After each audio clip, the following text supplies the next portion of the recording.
문화적 차이는 환경적 차이의 산물이다.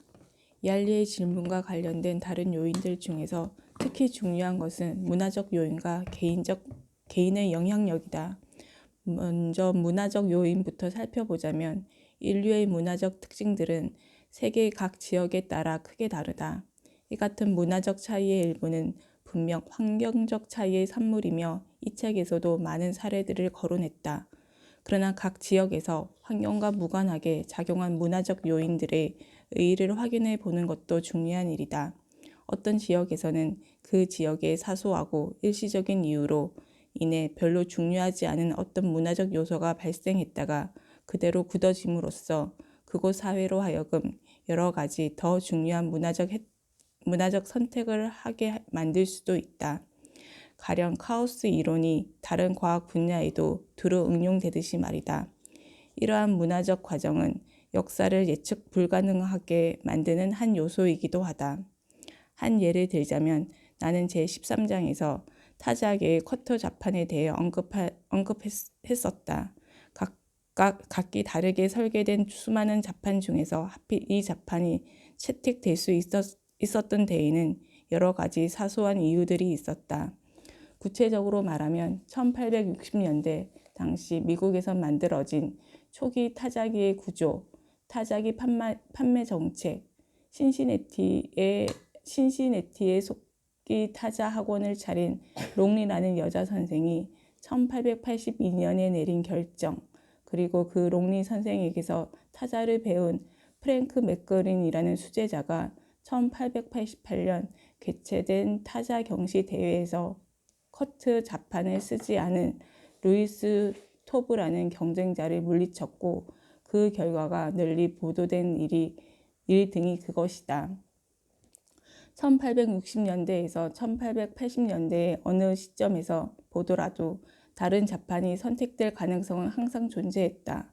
당시 미국이라는 환경이 다른 자판보다 커트 자판이 더 유리한 점은 아무것도 없었기 때문이다.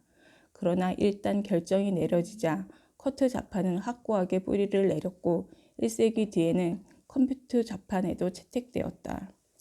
그리고 비록 머나먼 과거의 일이라서 지금도 확인할 길은 없지만 중앙아메리카에서 20진법을 널리 사용한 것과는 대조적으로 수메르인들이 10진법 대신 12진법을 채택한 것도 어쩌면 그처럼 사소한 이유 때문이었는지도 모른다. 물론 타자기, 시계, 역법 따위의 설계 문제가 그것을 채택한 사회의 경쟁력에 영향을 미치지는 않았다. 하지만 그러한 가능성은 얼마든지 상상할 수 있다.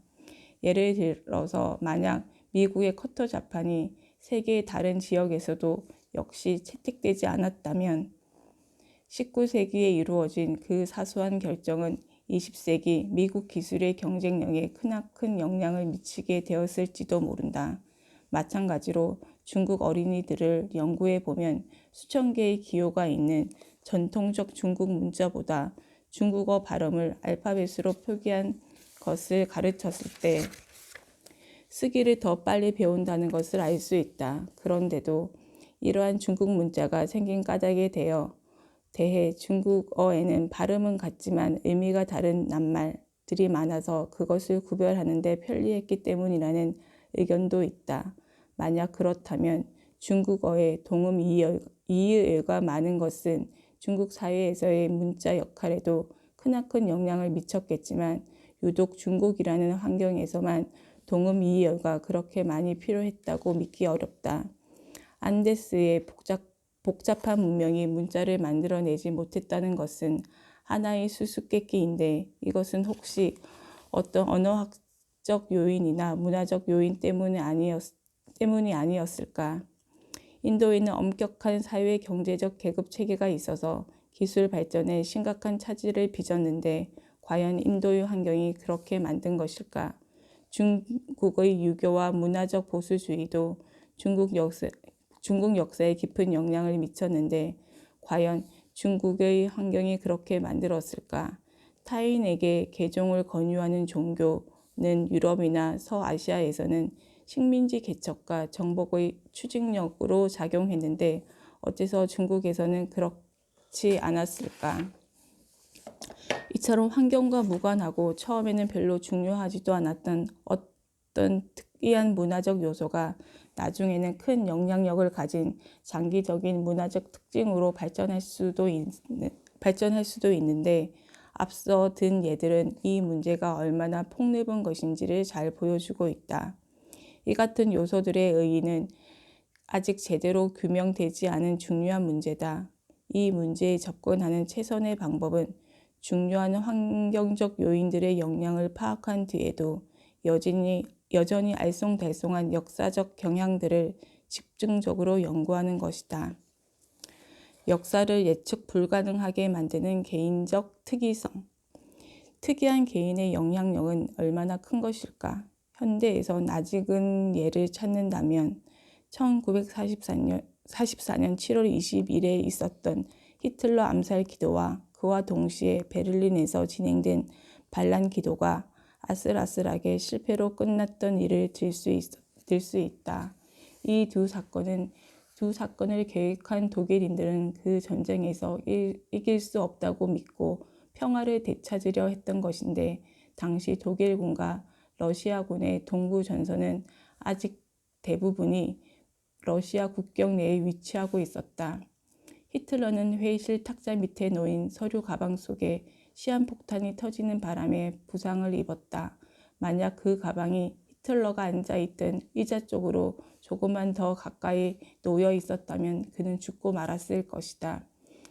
그리고 그때 히틀러가 죽고 제2차 세계대전이 종식되었다면 오늘날의 동유럽 지도와 냉전의 향방은 상당히 달라졌을 것이다.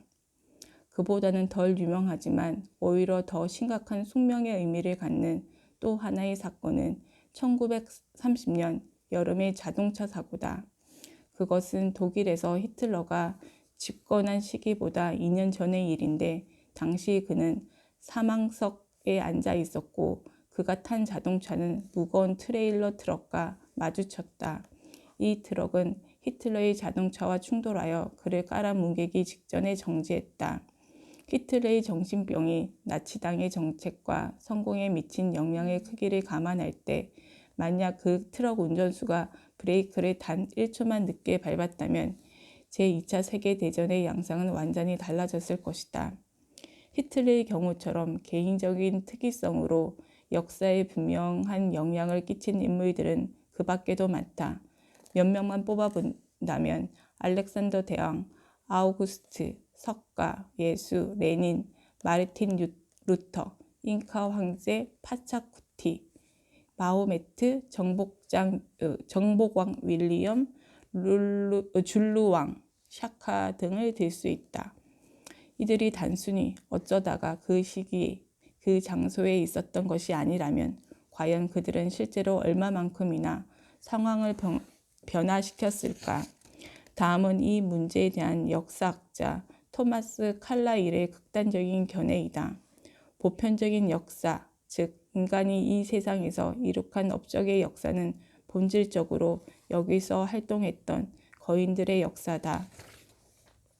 이것과 반대되는 극단적인 견해는 프로이센의 정치가 오토 폰 비스마르크의 주장으로 그가 칼라일과 달리 정치의 내면 세계를 오랫동안 직접 경험한 사람이다.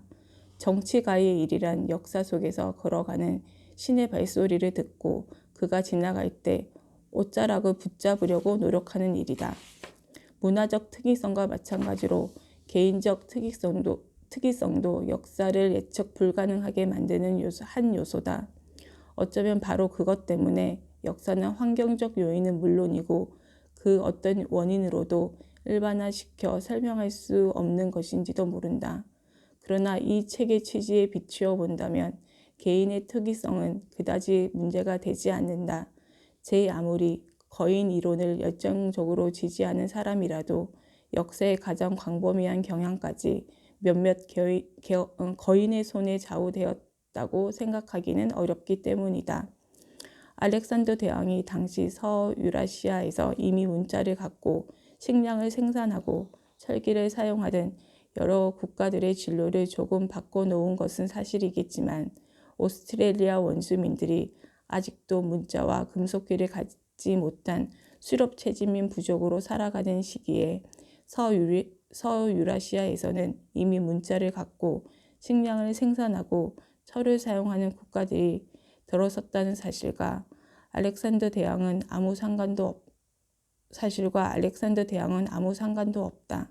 다만 특이한 개인들이 역사에 미친 영향이 실제로 얼마나 폭넓고 지속적이냐